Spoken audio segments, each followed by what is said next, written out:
What do I think of the recent documentary on Netflix, You Are What You Eat?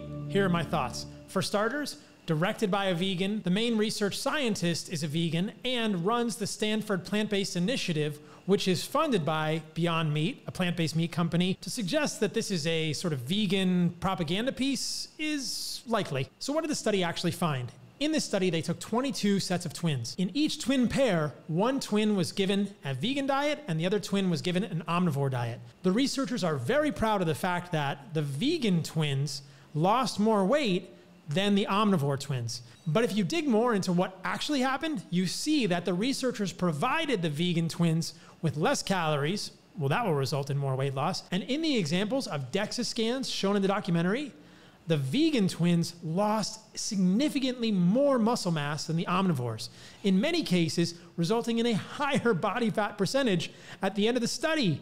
In fact, many of the omnivores didn't lose any muscle mass. They gained muscle mass, lost a little bit of fat, but that resulted in not looking like they lost as much weight. So the authors were really not forthcoming with this data. In fact, I looked through the paper, the supplemental materials, everything I could find, and the individual DEXA scan data regarding weight loss, fat loss versus muscle mass loss for every one of those 22 sets of twins is not presented anywhere. You can't find it. What is presented is the notion that the vegans lost more weight, and because of that weight loss, they had an improvement in insulin sensitivity. But we also know that you can give someone a reduced calorie diet of anything, including Twinkies, which has been done, and that results in an improvement in insulin sensitivity. So just because there was a weight loss and a corresponding improvement in insulin sensitivity doesn't mean that the diet was superior, especially when the researchers specifically gave the vegan arm less calories than the omnivores. In terms of nutrient levels in the study, the story doesn't look very good for the vegans. Predictably, the vegan group in the study had levels of B12 that went down, while the omnivore group saw levels of B12 go up. That was really one of the only nutrients they checked in the study. But if they'd checked things like vitamin K2 levels, creatine levels in the muscle, choline levels, any of the nutrients that are predominantly found in animal foods, they would almost have certainly seen that many nutrients essential for optimal human health also went down in the vegan group. But the researchers didn't look at it, so it didn't happen, right? Just turn a blind eye to the fact that the vegan diet is a little bit micronutrient deficient. In terms of satisfaction, the vegan group consistently rated their meals with less satisfaction than the omnivore group. We know that long-term adherence to vegan diets is poor, corroborating this finding, and we know that long-term, the majority of vegans return to eating meat, with the majority of those people citing health problems as the reason that they reintroduce meat into their diet. So that's not a great thing either, but the researchers don't really tell us about that prominently. Another finding that the researchers are proud of in this study is that the vegan group had lower levels of LDL cholesterol at the end of the study. But one thing that we know consistently in the science is that animal fats, like butter or fats on steaks, will lead to a little bit of a rise in the LDL level. And when you have more seed oils, you lower your LDL level. If you look more in the details of this, at least in the studies that have been done in the medical literature, a lowering of the LDL with increased polyunsaturated plant fats is also accompanied by an increase in oxidized LDL and LP little a, lipoprotein little a. And those are strong risk factors for an increase in cardiovascular disease risk. Now, the researchers in this study conveniently didn't check oxidized LDL or LP little a in these patients. They only looked at LDL. So predictably, LDL goes up a little bit. There are a lot of reasons this can happen. The details here are not super important, but I strongly believe that an increase in LDL cholesterol from eating healthy things like well-raised red meat, butter, etc., is not going to increase cardiovascular risk, because we know that those foods are not going to worsen metabolic dysfunction. That's a subject for a much longer video, but the notion that we should be impressed by a vegan diet lowering LDL is a little bit misleading.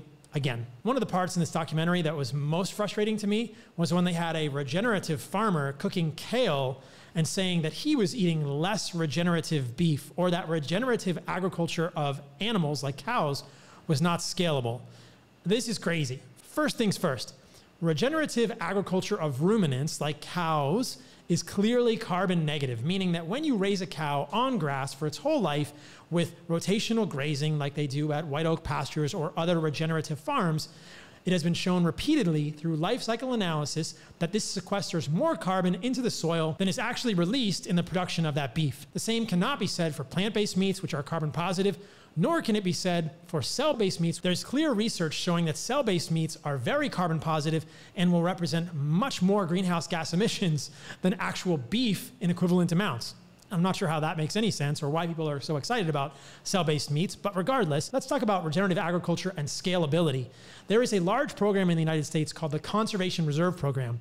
This program pays farmers to let their fields lay fallow, to not raise any plants on their fields so that the fields can actually regenerate the nutrients in them. And they say that it takes about 50 years for a plot of land that has been stripped of nutrients by monocrop agriculture of plants to actually be able to be usable for plant agriculture again. Well, the best way to improve the quality of soil much more quickly than 50 years is to put animals on that land. The pooping and peeing of the animals brings more nutrients to the soil and regenerates the land much more quickly than it does without animals on it.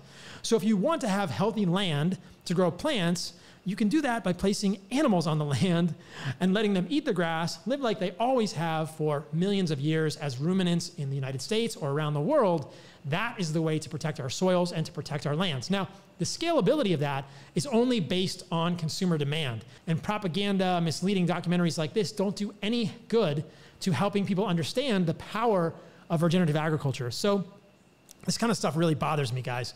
Scalability of regenerative agriculture is absolutely possible, and it's based on whether or not you value it, whether you purchase it in the store, and whether you support your local farmers. There's plenty of land to do this. There are hundreds of thousands of acres in the Conservation Reserve Program that we could be putting cattle on right now. Feedlots, which are clustered animal feeding operations, could be turned into regenerative agriculture if that land is allowed to regenerate, and people buy less feedlot beef and more grass-fed, grass-finished, regeneratively raised beef. So it's totally possible, but advocates for plant-based diets like to strawman this type of thing to make it seem like we can't raise enough cows, when in fact, the ability to expand regenerative agriculture is vast. It also grinds my gears when the people in this documentary state matter-of-factly that saturated fat from animals clogs your arteries, when there are large meta-analyses of trials with saturated fat clearly showing that there is no negative cardiovascular risk with eating more saturated fat in your diet.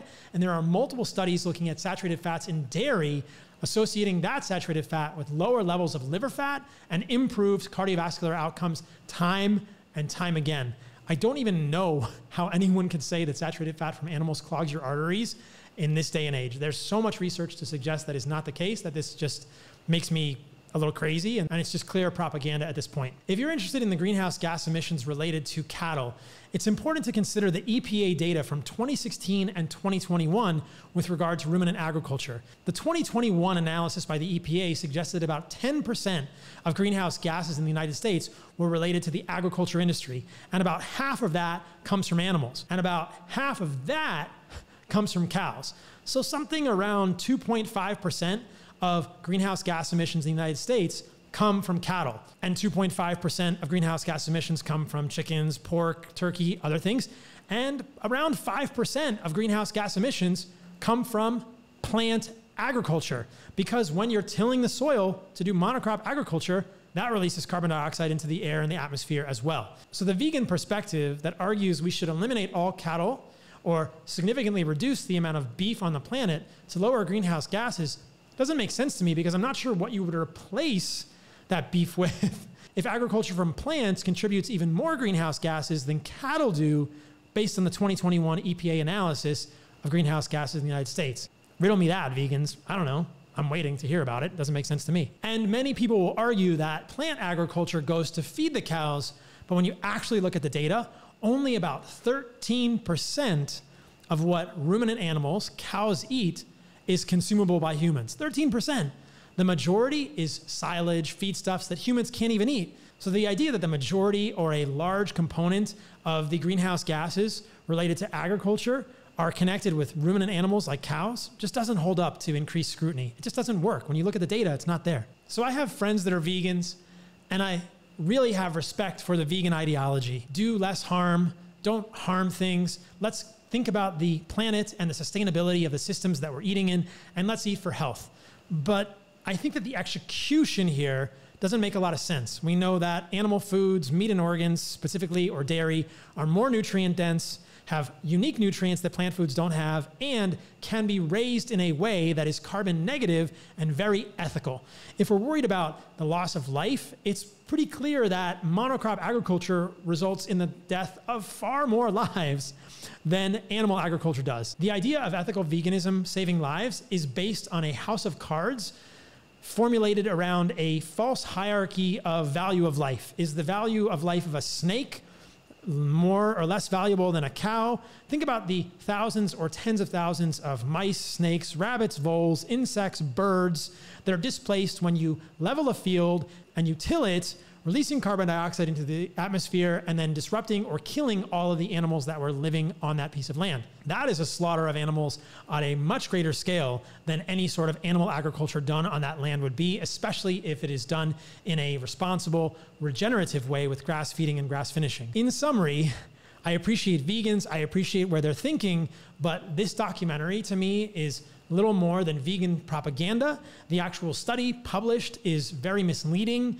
and doesn't present all the data. And the Netflix documentary telling the story of this research is even more misleading. So at best, this is vegan propaganda. And at worst, this is the type of thing that harms thousands of people who watch documentaries like this, exclude the most nutrient-rich foods from their diet, foods that allow them to thrive, be fertile, be energetic, have good mental clarity, and live their lives strongly, and then suffer greatly down the road as the nutrient deficiencies develop on their vegan diet. So this is my concern, is that this is misleading people and harming them in the long run. I believe that the people behind the study are very intelligent and well-intentioned, but the execution here is poor, and this is propaganda clearly.